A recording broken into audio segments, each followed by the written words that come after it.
All right. Well, another Friday, top of the morning to you. Top of the morning there, everybody. Here we are, your two favorite realtors on the Internet. Undisputed. Disputed to be sure. That's actually, we're going to be fair. We just came off ethics class, so we want to be upfront with our marketing. It is a disputed claim. That's right. Every day of the week.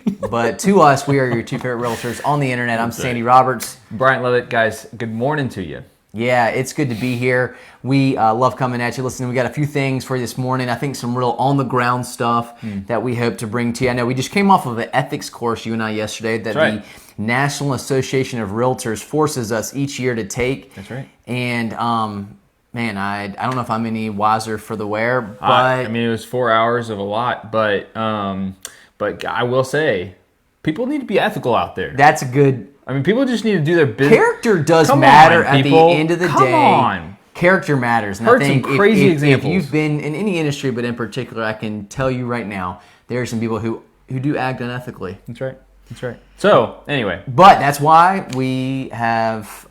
it's why we're the two favorite. Yeah, exactly. I mean, because we're perfectly ethical. Absolutely. So anyhow, we are thrilled. Chris, real quick, thanks for joining up from Charlottesville. I owe you a call, but thanks for joining in and look forward to learning from you.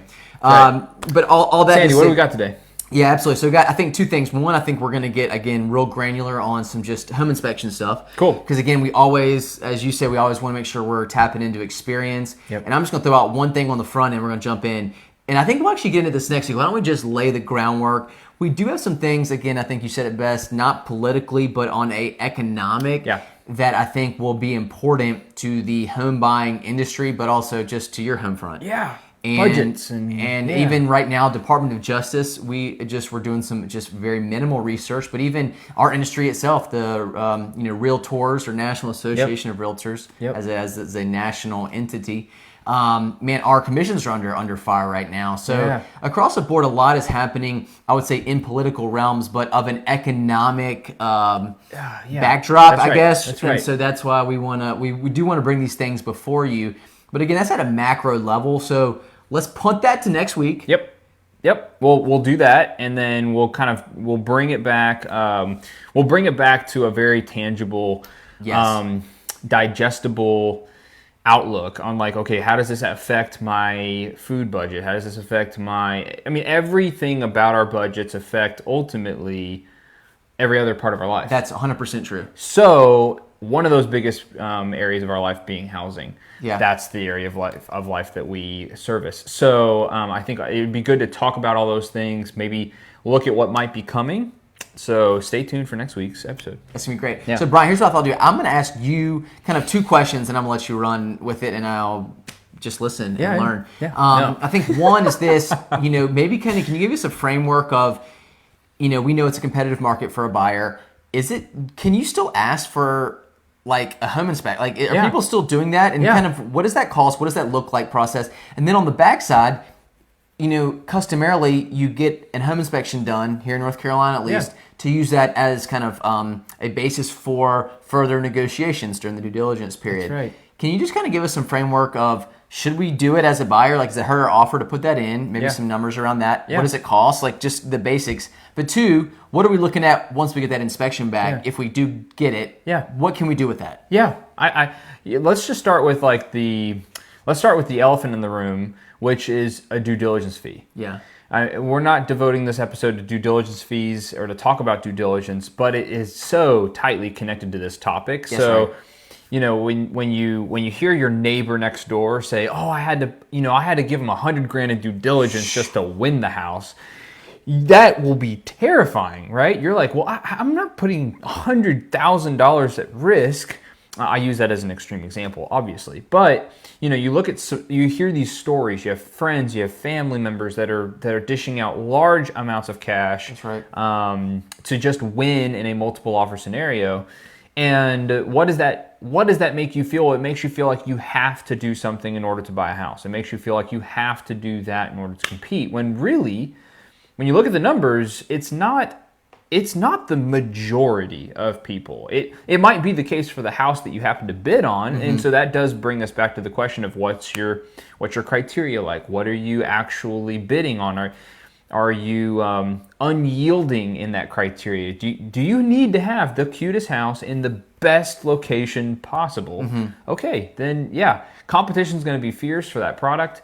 And so Sandy, I know you're seeing a lot of this, but you're seeing those. Hey, I'm buying as is. As is. Hey, I'm going to waive any rights to appraisal adjustments or negotiations. A lot of times you don't have an option if you don't do that. That's right. So it kind of depends on the house, right? There's a lot of different circumstances out there, a lot of different ways to do real estate, or to pursue a home. I think just it's important for us to come to this episode and bring to the troops the fact that it's not the majority of the cases out there. I think people do need to see that there's a majority percentage of folks that are asking for repair concessions. Yeah. Well, they're asking for repair concessions because, and you dropped it, they're getting inspections done. That's right.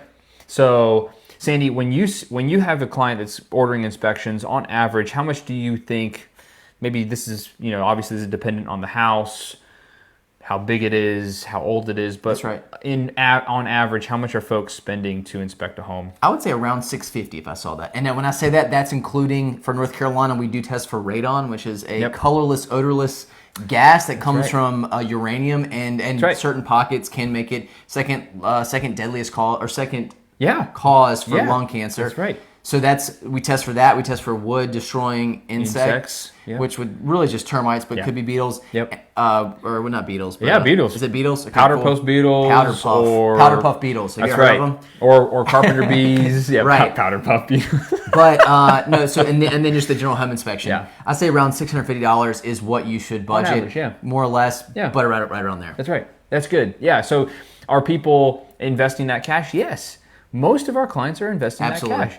But why would they do that if it was pointless? As if okay, I'm forced to buy the house, or I'm forced to no longer ask for concessions, and that's just not the case. I think the numbers are in. As of last month, 54% of folks were able to get some form of concession from the seller to go towards repairs. Let's stop right there. That is so important. 54, so over half of the folks are getting some level of negotiation, financial concession.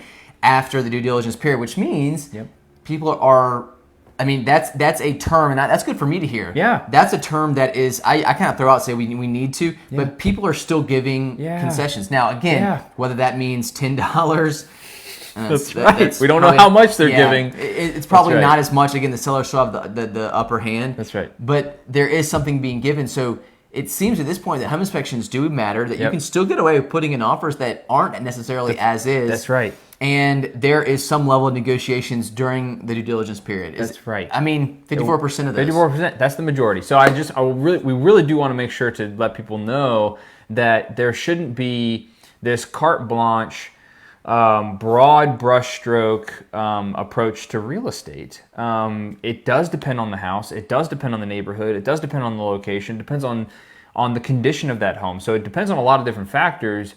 You may not need to compete $100,000 over asking price for a particular house. You may not need to give them, your full down payment in due diligence. You may not need to waive your right to inspections or whatnot. Now, you may need to do those things, but I think to treat your approach to real estate through the lens of someone else's experience can be dangerous. Absolutely. Sometimes. Yep. So jump into real estate with the view that this is going to be a case-by-case basis. What is the product that I'm looking for?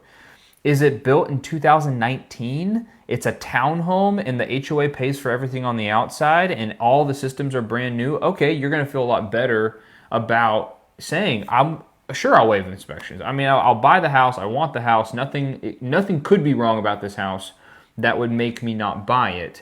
I will tackle and pay for anything that might be wrong.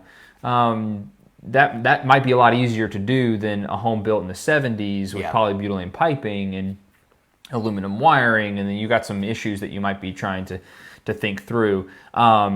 This kind of goes back to making sure that your real estate agent is well versed to the point to where they can say, okay, this house could have these types of things, and emphasis on the word could have these things. So, think about that. Ask yourself whether or not it's worth waiving those inspection rights. Yeah.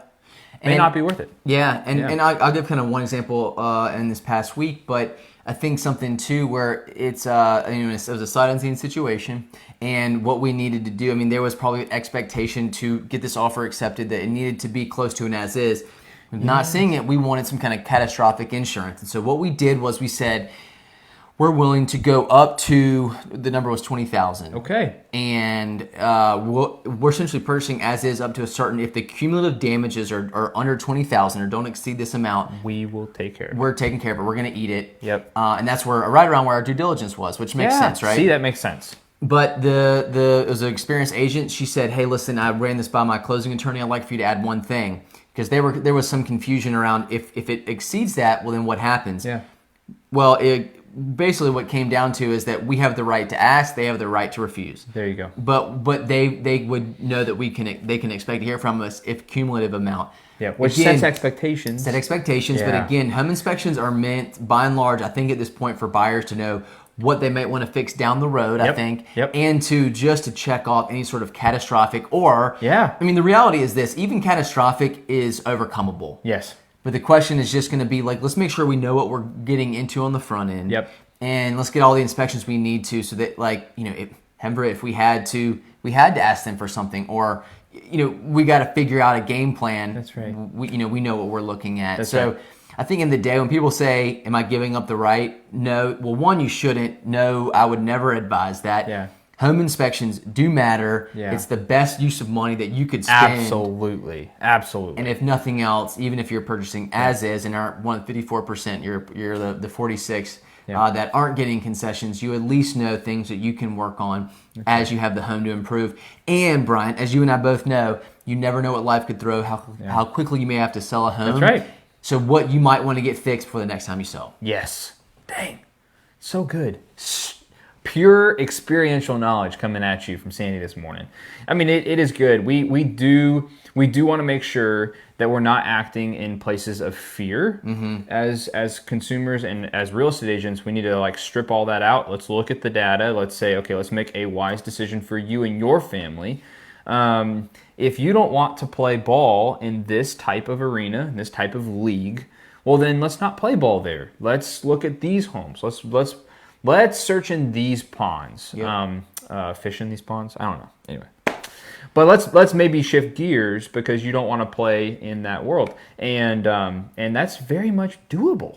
We are actually helping folks do that. But yeah, Sandy's right. Let's make sure that that home inspections are still taking place. Let's evaluate the product that you're buying. And like you said, walk away with this one phrase Sandy said: nothing is overcomable. Nothing is not overcomable. So you can, even the catastrophic stuff, there is a solution. Some way, somehow, to that stuff. Sandy, how many times do you hear in the news that a home just collapsed in on itself? I don't think I've ever heard that. I don't think I haven't heard of that ever happen. I mean, in my home state of California, maybe some sinkholes or maybe mudslides. I did just read on WRL this morning that there was a house in California found with 92 rattlesnakes underneath it. Oh my gosh. That may be catastrophic to you. Yep, that would certainly be catastrophic to me. I don't like hearing it. Thad doesn't like hearing it. That's right. But I've never heard of a house falling in of itself. No, I have not. So most things can be overcome, and where there's a will, there's a way. So we just need to find a solution. And as we're seeing, 54% of folks are able to find some form of solution, some form of relief. Parties are able to come together and work on things to make sure that at the end of the day, what happens? The buyer buys a house, seller sells a house.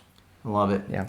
Guys, we love bringing you this information. It's fun on a Friday. It is. We hope there's some level of value. Yep. But I'll tell you the biggest value that one can take away in these next 10 days is North Carolina State Fair's in town. That's right. So do yourself a favor and go check it out. Yes, go eat some go food. to it, go get some food, ride. God, it's like I can't think Pet about some bunnies. I don't know. Nothing says fall to me like going to the state fair, walking around the village of yesteryear. Yes. Going to get Howlin' Cow ice cream. That's right. Getting a muscadine smoothie. Done. I mean, there. all these things just shouts North Carolina State Fair. That's right.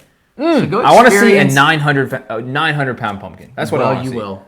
I will see I that. didn't know where that was going. A 900-pound. I don't know if it was a human, cow, pumpkin. We did not know where that was going, but you can see it all at North Carolina State That's Fair. right. You Person, absolutely can. Guys, enjoy the rest of this weekend. It should be beautiful weather here right. in the Triangle. It's gonna be great. And so soak it up, enjoy it, and as always, let us know if we can help you on the real estate front. Have a good weekend.